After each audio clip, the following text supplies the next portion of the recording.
Kapatid, kumusta? Have you ever looked at your life and asked, bakit yung iba, ang bilis umangat sa buhay, effortless yung success, pero ikaw, todo kayod na, pero bakit parang walang nangyayari or yung result lagi na lang delayed? Or baka naman itanong mo na bakit yung iba pinanganak sa maayos sa pamilya, mayaman, may connection, resources, pero ikaw, bakit parang kailangan mong paghirapan na lang ang lahat?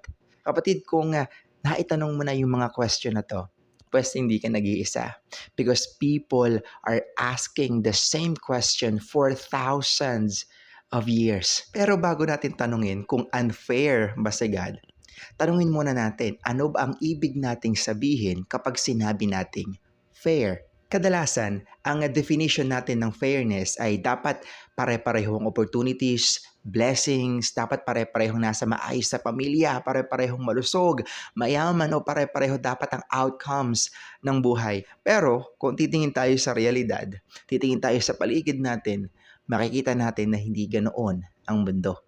At kapag nag-focus ka dito, talagang masasabi mo na, Lord, ang unfair naman. Pero mga kapatid, meron tayong kailangang tandaan. Kadalasan, ang nakikita lang natin ay yung maliit na parte lang ng buong kwento. Tayo, ang nakikita natin, yung present lang. Pero yung Diyos, nakikita niya ang present, middle, at end ng story. Ang sabi ng Bible, the rock, His work is perfect, for all His ways are justice, a God of faithfulness and without iniquity, just and upright is He. Ang punto ng talatang ito mga kapatid ay simple lang. Ang Diyos ay makatarungan. Siya ay patas or fair. Siya mismo ang katarungan. Hindi siya nagkakamali, hindi siya corrupt, at hindi siya bias. Kapatid, isipin mo si Job. Nawala sa kanya ang kanyang kayamanan, nawala sa kanya ang kanyang mga anak, at nawala din sa kanya ang kanyang kalusugan. At sa kwento ni hindi man lang niya naalaman kung bakit nangyayari ang lahat. Hindi siya binigyan ng explanation. Sa halip, tinuruan siyang magtiwala sa karunungan ng Diyos na higit pa sa kanyang pangunawa. At dito tayo madalas nahihirapan mga kapatid. Dahil tayo, kapag may suffering, gusto natin agad ng explanation. Kapag may closed door, gusto natin agad ng dahilan. At kapag may unanswered prayer, gusto natin agad ng sagot. Pero minsan mga kapatid, hindi agad ibinibigay ng Diyos ang sagot or ang explanation. Kung hindi, binibigyan niya tayo ng dahilan para magtiwala sa Kanya. Ngunit mga kapatid, may mas malalim pang tanong. Kapag ba sinabi nating unfair ang Diyos, ano ba talaga ang ibig sabihin? Kung ang ibig sabihin natin ay ibibigay ng Diyos, dapat ang lahat ng nararapat sa mga tao ayon sa kanilang kasalanan, iba ang magiging resulta. Romans chapter 3 verse 23 says, "For all have sinned and fall short of the glory of God." Kapatid, lahat tayo nagkasala. Lahat tayo ay hindi umabot sa standards ng Panginoon. Lahat tayo ay deserving sa kaparusahan na sinasabi sa Romans chapter 6 verse 23. Ang kabayaran ng kasalanan ay kamatayan. Kaya ang nakakamangha o nakakapagtakang bagay ay hindi kung bakit may suffering. Ang nakakapangha at nakakapagtakang bagay ay kung bakit may grace or biyaya ang Diyos, kung bakit may forgiveness or kapatawaran ng ating mga kasalanan, at kung bakit may pagkakataon tayo na mga maligtas. At dito makikita natin ang pinakamalaking sagot sa tanong na, is God unfair? Kapatid, tingnan natin ang cross. Si Jesus lamang ang tunay na walang kasalanan. Hindi siya nagkamali at hindi siya nagkasala ni minsan, pero siya ang nagdusa, siya ang naparusahan, siya ang na-reject, at siya ang napako sa krus.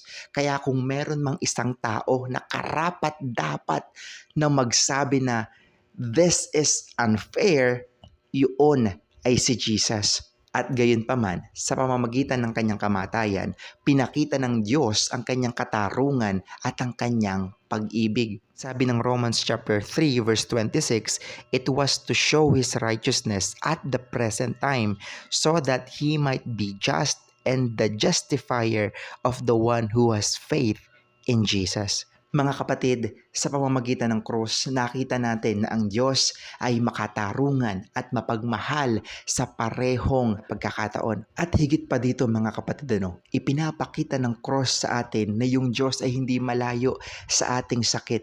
Gets niya yung sakit natin. Gets niya yung nararanasan natin. Alam niya yung pakiramdam ng rejection. Alam niya yung pakiramdam ng betrayal, ng suffering, at ng mawalan. Hindi siya yung Diyos na nakatingin lamang mula sa malayo, kundi siya yung Diyos na pumasok mismo sa mundo na puno ng sakit at kasalanan. Kaya nga mga kapatid, kapag nahihirapan tayo, meron pang isang pangako ang Biblia. Romans chapter 8 verse 28 says, "And we know that for those who love God, all things work together for good, for those who are called according to His purpose." Mga kapatid, ganito, hindi sinabi ng Bible na ang lahat ng bagay sa mundo ay mabuti. Hindi mabuti ang sakit, hindi mabuti ang injustice, hindi mabuti ang mawalan ng mahal sa buhay, at higit lalo, hindi mabuti ang kasalanan. Pero ang Diyos, kayang gamitin ang kahit na pinakapangit at pinakamasakit na bagay para sa ikabubuti ng kanyang mga mahal na anak at para sa kanyang layunin. Kaya kung nahihirapan ka sa karir mo ngayon, kapatid, huwag mong husukatin ang value mo sa posisyon mo. Kung feeling mo na pag-iiwanan ka na, kapatid, huwag mo ikumpara yung buong buhay mo sa highlight reel ng ibang tao. Kung may pinagdaraanan kang pagsubok o bigatin sa buhay mo, kapatid, huwag mong isipin na kinalimutan ka na ng Diyos. Ang kasalukuyang chapter ng buhay mo ay hindi pa ang buong kwento. Maaaring hindi mo pa nauunawaan ang mga dahilan, pero hindi ibig sabihin nun ay wala siyang ginagawa. Kaya mga kapatid, ang tanong ay hindi dapat, "Lord, bakit ko pinagdaraanan ng mga ito?" Kung hindi, ang tanong dapat ay ganito, "Lord, paano kita mapagkakatiwalaan habang pinagdaraanan ko ito?" Dahil ang tunay na pananampalataya ay hindi yung paniniwalang laging magiging madali ang buhay o laging fair ang mundo. Ang tunay na pananampalataya ay yung paniniwalang ang Diyos ay mabuti, matuwid, patas at marunong kahit na hindi pa natin nauunawaan ng totoo o lubos ang ating mga sitwasyon. Mga kapatid, life may feel unfair, but God is still good.